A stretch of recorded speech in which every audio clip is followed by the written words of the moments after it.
Hello everyone, this is Mikey Garcia. Yo, it's your boy, the odd guy himself, Malik King Scott. Hi, I'm Charlie Edwards. This is Fast Eddie Chambers, and you're listening to the BoxHard Podcast with my main man, Joey Coastman.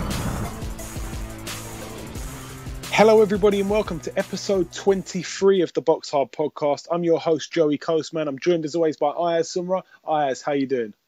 I'm good, Joey. How are you? Very good, very good. Okay, we're now going to get in part one of this week's show. Of course, you should know by now that part one is the review part where we review the fights that took place last week.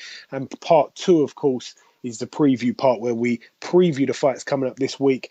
On the last 5 shows running, we've had 3 guests per show, but unfortunately, we don't have any on this week's show. So we've made it a bit of a lengthy review and preview part. So there's actually no guests on this week's show. So we're going to start on the Friday. There was only one fight I really want to mention.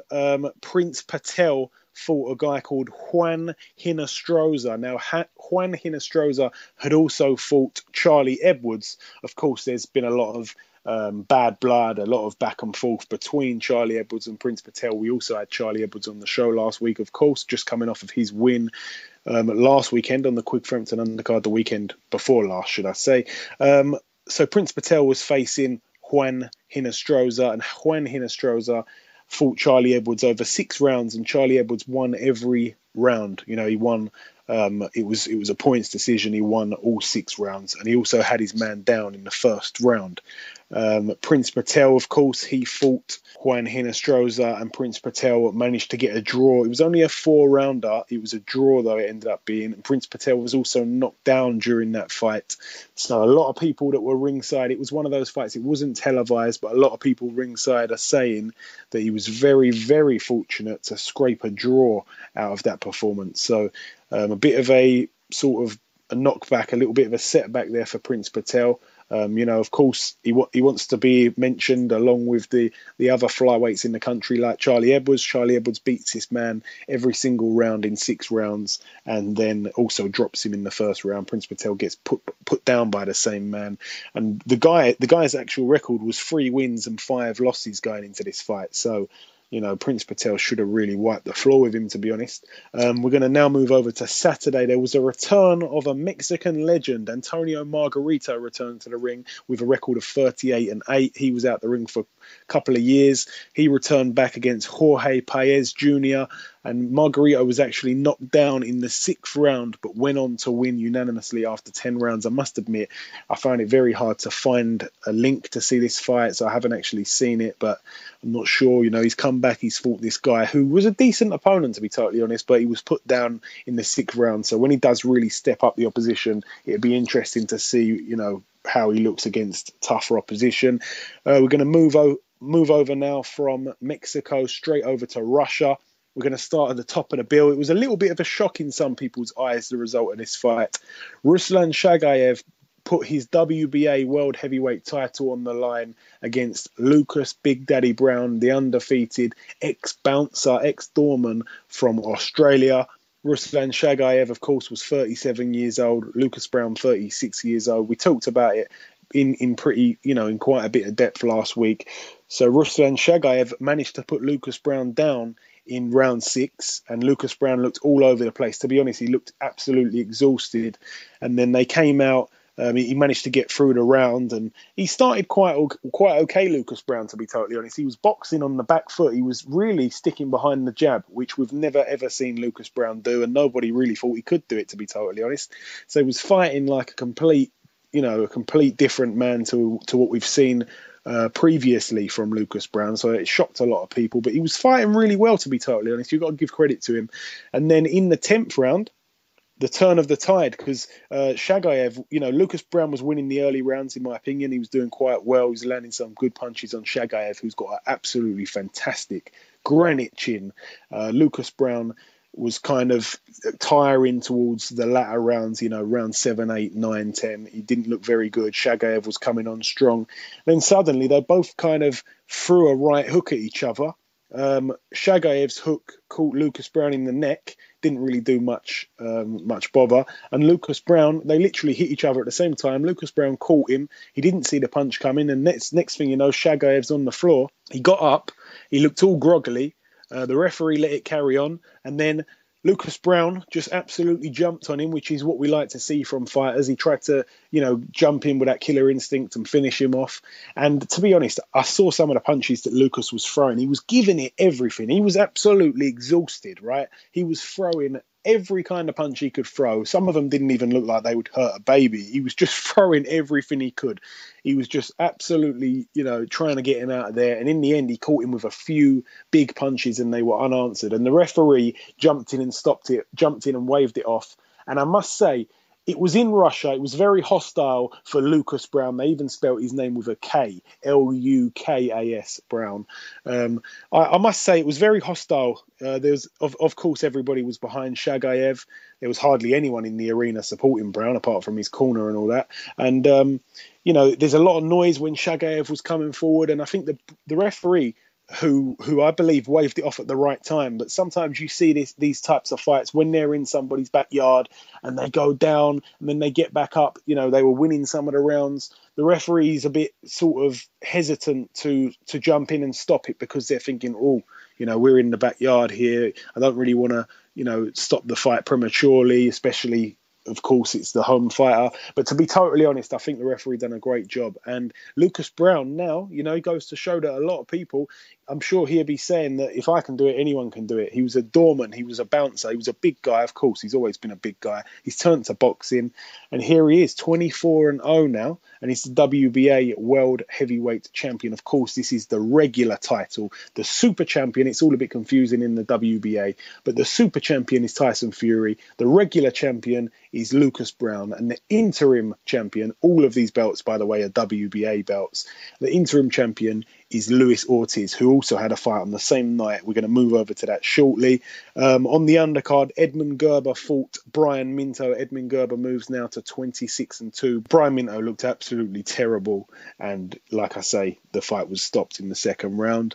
Moving over to the UK now, the Egginton Arena in Birmingham, West Midlands. Top of the bill, Sam Eggington fought Bradley Skeete. Of course, we had Bradley Skeete on last week's show.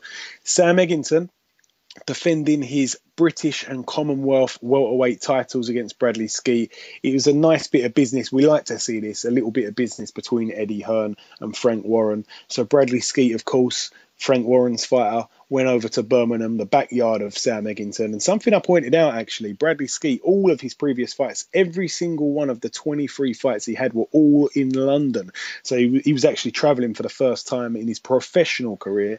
It was a good fight. It started a little bit cagey, to be honest. There was a few close rounds at the start. Sam Eggington had a decent-ish start. As the rounds went on, round 4, 5, 6, 7, I'm sure you'll agree with me, Ayaz, as well. Bradley Skeete looked absolutely sensational. His hands were down. He was countering Sam Eggington. He was leading with his right hand at some points, Bradley Skeete. He just absolutely looked phenomenal, to be honest. He was mugging Sam Eggington off for quite a few rounds in that fight. And he just looked amazing. He looked absolutely amazing. He looked perfect. What do you think, Ayaz? Yes, what you're saying is right. Bradley Skeete did very good as well, and that's why he won the title. It'll be interesting to see what's next here for Bradley Skeete. Of course, Sam Eggington, this doesn't really write him off. His record now 17-3, Sam Eggington, but I'm sure he'll bounce back off that. We know what a character he is. He's only 22 years old. Bradley Skeete, after winning the belts, the very next day, he shot straight down to Greenwich, of course, in London, and he took his belts with him, and he put them alongside him on the bench of Dean Powell. Of course, Dean Powell was Bradley Skeete's mentor, and Dean Powell's now been he's been deceased for about 2 years now, but Bradley Skeete went straight down there. It was on Mother's Day as well, so I know that Bradley's mum was up in Birmingham as well. She was ringside, so really nice touch there from Bradley Skeete. It meant a lot to him. He was very emotional in his post-fight interview, actually, in the ring. He didn't come to tears or anything, but you could see it really meant a lot to him winning this fight. So, great things for Bradley Skeete's future, and all the best to him, because he's a really nice fella. Moving down that bill, Yafai. Talk to me about this fight, Ayaz, because to be honest, there's not much to say about it. He absolutely demolished Dixon Flores. Yeah, my God, he was amazing. He just finished. What you're saying is right. He literally finished Dixon Flores off in one round with that body shot. Yeah, and he looks sensational. We do want to see him in there with, some serious. We want to see him in there with a world champion. Let's have it right. This guy was no joke, even though his record didn't look fantastic. A record of 12 wins, 4 losses, and 2 draws. Dixon Flores. That's after the fight, of course. It was 12-3 with 2 draws before the fight, so he's now got 4 losses. But he's still got a high ranking even after this fight. He's a decent fighter. Of course, he fought Carlos Cuadras for the title. Carlos Cuadras 32-0 with 1 draw, and that was, of course, for his WBC title. But yeah, it was a decent-ish fight. He got stopped in the 5th round, but no, at the end of the day, Yafai, who of course was only 17-0 going into this fight, he's fought a guy who's fought for the world title. At the end of the day, that is what it is. The facts are that is the case. And Yafai demolished him in 1 round, which no one's ever done to Dixon Flores. So fantastic. He was down twice, and of course he was finished by that left to the body, which was is incredible, to be totally honest. A fantastic body punch from Yafai. And also on that bill, Bobby Jenkinson was defending his Commonwealth Super Bantamweight title against Gamal Yafai. Of course, that's the brother of Yafai. Gamal Yafai was 8-0 going into this fight. Bobby Jenkinson was 9-1 with 1 draw. Gamal Yafai won the fight in the 7th round via KO. And again, Gamal Yafai looked really good. He had a cut, actually, which appeared on his left eyebrow in the 4th round. It was from an accidental head clash. We wasn't sure if the fight was going to have to be stopped prematurely, but he went on to box a really good fight, and he done really well. Jenkinson was down in the 6th round, and again in the 7th where it was stopped. That's really it for UK. So I'm now going to move over to USA now. Top of the bill over in Washington, Luis Ortiz, of course, the interim WBA heavyweight champion. He faced Tony Thompson. Luis Ortiz went into this bout with a record of 24-0. Tony Thompson, 40 wins and 6 losses. Now, I did say last week that I thought that Tony Thompson would get stopped within 6 rounds. You said that he would get stopped, I think it was 7, between round 7 and 9, something like that. I got this one right, Ayaz. He was stopped in the 6th round. Thompson was actually down in the 1st round, in the 3rd round, and then finally down in the 6th round. I'll be honest, I haven't seen this fight, and I'm pretty surprised it took all of 6 rounds to get Tony Thompson out there, because I think he's absolutely finished and he really should think about retiring. I know he's quite a tricky fella. I'd like to see him in there with a few prospects, to be totally honest. But he's past it. He's not at that top level anymore. He's not at that top level whatsoever. On the undercard, of course, Jessie Vargas. He was facing Saddam Ali. Now, a lot of people were tipping Saddam Ali to be the next best thing in the welterweight division. A prospect coming up. Jessie Vargas, 26-1. Saddam Ali, 22-0. Again, this was for the vacant WBO World Welterweight title, the one that was previously held by Tim Bradley, Manny Pacquiao, Floyd Mayweather, and Jessie Vargas picked up the TKO in the 9th round. Now, Saddam Ali was down in rounds 8 and 9. So this was sort of viewed as a bit of a shock in the boxing world. So all the best to Jessie Vargas. Also, now moving over to Pennsylvania, there was a card over there. The Philadelphian fighter, Julian J. Rock Williams, he topped that bill. He's a prospect to watch, of course. He moves to 22-0 with the 1 draw, with a TKO over Marcelo Matano, who had a record of 16-1 going into that fight. So he's now 16-2. So that's definitely a name to look out for, Julian Williams. He's in the 154 division, if you didn't know already. And that's definitely one to look out for the future. There's a couple of things that we're going to mention now that's not boxing related. They are MMA related. Just a couple of results from the weekend, of course. We've seen some shocks take place in the UFC, didn't we, Ayaz? I mean, of course, Holly Holm, the girl who beat Ronda Rousey, knocked Ronda Rousey out. She got beat by Miesha Tate. And that was a really good fight, by the way. I don't really like seeing 2 girls beat the crap out of each other, but that was a really good fight. And then, of course, the biggest shock of all, the guy who's been calling out Mayweather for ages, he's going to fight Mayweather in a boxing match. A lot of people were convinced that he would beat Mayweather and knock him out and all this other rubbish. And, well, all the hype has been ended now, Ayaz, of course. Conor McGregor defeated by Nate Diaz. Again, this guy, from what I know, only had 11 days to prepare for the fight, Nate Diaz. And in my personal opinion, any man at the top of their respective sports, whether it be Mayweather in boxing, whether it be, I don't know, anyone in their respective sports shouldn't be beaten by another competitor who's only had 11 days to prepare for the fight. That just goes to show that it was all just hype. If Mayweather fought a guy who only had 11 days notice and then he ended up getting beat, that would be his whole legacy tarnished in one second, really. So Conor McGregor looked really well in the fight, didn't he, Ayaz, at one point? And then suddenly the tables turned and Nate Diaz got him on the floor and choked him out. I reckon it was a good fight, but obviously McGregor lost. Didn't he move up 2 weight classes as well? Yes, I believe so. Again, I'm not too savvy on MMA and UFC and stuff like that. Boxing's my sport, but I believe so. Yes. Yeah, with this guy, I thought McGregor was going to win. A lot of people thought McGregor was the favorite to go in the fight, but in UFC, it's just exactly like boxing. Like anything can happen. Yeah, you're absolutely right. But at the end of the day, in a way, I mean, I don't want to see him lose. He's an Irishman. I like Irishmen. I want Europeans to do well, especially in a sport where there's so many guys from America and stuff like that. I like to see the Europeans win and stuff like that, and the British win. But again, this kind of, it's a good thing for boxing in some ways, because this has really ended the discussion. Nobody now is surely going to sit there and think that McGregor would seriously knock out Mayweather in a boxing match. So hopefully, but again, we're not going to talk too much about UFC because this is a boxing podcast and that's what we do. And people might watch this who know more about UFC than us and think that we're trying to talk as if we know what we're talking about. We don't know what we're talking about. I'm just being brutally honest. There's one tiny little piece of news that Ayaz is going to bring us. Of course, I now believe that Billy Joe Saunders' next opponent has been revealed. Ayaz, would you like to tell us who it is? Billy Joe Saunders will make the first defense of his WBO World Middleweight title against Max Persse at the Copper Box Arena on April 30th.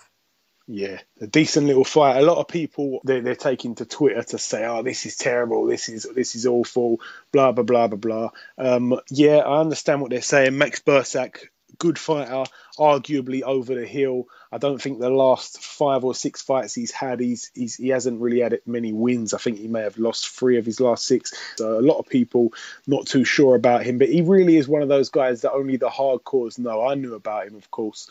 I'm sure you knew about him as well, Ayaz, but a lot of people not really familiar with his name. But I'm telling you, it's going to be a really decent fight whilst it lasts. But of course, we got to stick with Billy Joe. I think Billy Joe, really, really good fighter, and to be totally honest, underrated. Okay, that's the end of part 1. That's the end of the review side of things. We're now going to pass you straight on to part 2. There is going to be no break. We're going to go straight on to part 2 right now. Okay, now it's time for part 2 on this week's show. This part, of course, is the preview part where we preview the fights coming up this weekend. We're going to start in Wales. We're going to start with one fight in Wales. Of course, it's a prospect to watch. Andrew Selby, he looks to move to 4-0. He's facing Brett Fido. Brett Fido, again, a guy who fought Charlie Edwards, of course. Again, there's just so much going on. They're all fighting common opponents. It's all in the flyweight division. Andrew Selby, Prince Patel and Charlie Edwards. Now that's it for Friday. We're going to move over to Saturday. David Lemieux, he returns to the ring after his demolishing, really, to Gennady Golovkin. So Lemieux looks to move to 35 wins professionally. And, of course, he's got the 3 losses. It's only a 10-rounder. It's in the middleweight division, of course. He faces James De La Rosa, who has a record of 23-3. Moving over now from Canada to France. On that bill, Ivan Mendy, I'm not particularly sure how it's said. He faces Samir Kasmi. So, of course, Ivan Mendy, 33-4 with the 1 draw. He, of course, famously beat Luke Campbell on the undercard of Joshua White, of course, not too long ago in December of last year. And, of course, Samir Kasmi has a record of 19-11 with 1 draw. That's for the WBC International Lightweight title. Also on that bill, up at middleweight, of course, only an 8-rounder this one. Hassan N'Dam, ex-world champion, of course, 31-2, his record going into this fight against Patrick Mendy with a record of 16-9 with 1 draw. Hassan N'Dam, a really good fighter. Moving over now to Germany, Jürgen Bremer, 47-2. What a record that is. He faces off against Edward Gutknecht. Now, of course, Gutknecht, 29-3 with one draw. Decent little fight, this one. I really think it's going to be quite a good scrap. WBA World Light Heavyweight title on the line. Of course, that is the title that Jürgen Bremer holds. Nothing else in Germany. We're now going to move over to Mexico. And this is a really, really, really strange fight, okay? Top of the bill over there, Miguel Berchelt. I'm not sure if I'm saying that right, but he has a record of 28 wins and 1 loss. 25 of those 28 wins coming by way of knockout. He is the interim WBO World Super Featherweight Champion. He faces George Jupp. Now, people will be familiar with him because he, of course, recently defeated Mitchell Smith. So George Jupp beating Mitchell Smith that now jumps straight into a interim WBO World title fight. So this is going to be a really tough fight for George Jupp. This really is going to be a tough fight. I don't know much about this Mexican fella, but he's got an absolutely cracking record. Obviously, he can bang with all those knockouts. So an absolutely huge mountain to climb here for George Jupp. But all the best to George Jupp. I hope he does well in that fight. Also now coming back over to the UK, Echo Arena, Liverpool. Top of the bill, Terry against Derry. Of course, it's Terry Flanagan, 29-0, against Derry Matthews, 38-9 with 2 draws. This is, of course, for Terry Flanagan's WBO World Lightweight title. How do you see this fight, Guy and Ayaz? What do you think? What's your thoughts on this fight? I reckon this is a very good fight, and I reckon this is a fight that's going to go to points. Okay, yeah, fair enough. I'm not sure. I think Terry Flanagan's looked really good of late. Who are you picking to win in this fight? Terry Flanagan. Yeah, I have to go with that as well. I think Terry Flanagan, he's the fresher, of course, of the fighters. I think Derry has had his sort of chance. I think he's kind of over the hill now, but a good guy as well. You know, it really does come down to may the best man win. I don't want Terry Flanagan to win any more than I want Derry Matthews to win. I just want the best man to win. So, best of luck to both fellas that are participating in that fight. It's cracking for the Echo Arena to see a world title fight yet again. Also on that bill, Zolani Tete. A lot of people will be familiar with him. He, of course, defeated Paul Butler. So Zolani Tete now 22-3. He faces Jose Santos Gonzalez, who has a record of 22-3 as well. So somebody is going to pick up a 4th loss and somebody's going to pick up a 23rd win. So this is, of course, a good fight. I like to see 2 guys with the exact same record. We don't really know much about Jose Santos Gonzalez, but it's for the vacant IBF International Bantamweight title. Also on that bill, Tommy Langford. He looks to move to 16-0. He faces Lewis Taylor, who has a record of 18 wins, 1 loss and 1 draw. This is for the WBO Intercontinental Middleweight title. Of course, that's the title that Tommy Langford holds. Also, another good fight on this bill, which is really quite interesting, to be honest. Matty Askin, 19-3 with 1 draw. He faces Simon Barkley, who, of course, is a cruiserweight prospect coming up. Only 8-0 at the moment, Simon Barkley. But a lot of people expect big things for him, so it's going to be interesting. A really tough fight. It's kind of gone under the radar. That's for the English cruiserweight title that, of course, Matty Askin holds. And there's been a bit of confusion whether or not it's happening. I'm not sure what's going on at the minute. There's been a bit of news. I'm not sure what's going on, but hopefully the fight does end up taking place. Rigondeaux, of course, on that bill as well. Arguably the best pound-for-pound fighter in world boxing. He faces Jazza Dickens in a 10-round contest in the super bantamweight division. Of course, Rigondeaux 16-0. Jazza Dickens 21-1. That 1 loss coming to Kid Galahad. Also on that bill, Vijender Singh. He looks to move to 4-0. Another fight for him. And also on that bill, of course, in his hometown. Again, this was the guy that fought Zolani Tete. And Zolani Tete, of course, defeated him. Ex-world champion Paul Butler. Of course, Paul Butler now 20 wins and 1 loss. His opponent hasn't yet been announced, but he's fighting for the WBO European Super Flyweight title. Kevin Satchel's also on the bill. He looks to move to 15-0. It's only an 8-rounder. Again, he's down at flyweight. There's a lot going on in the flyweight division at the moment. His opponent is yet to be announced also.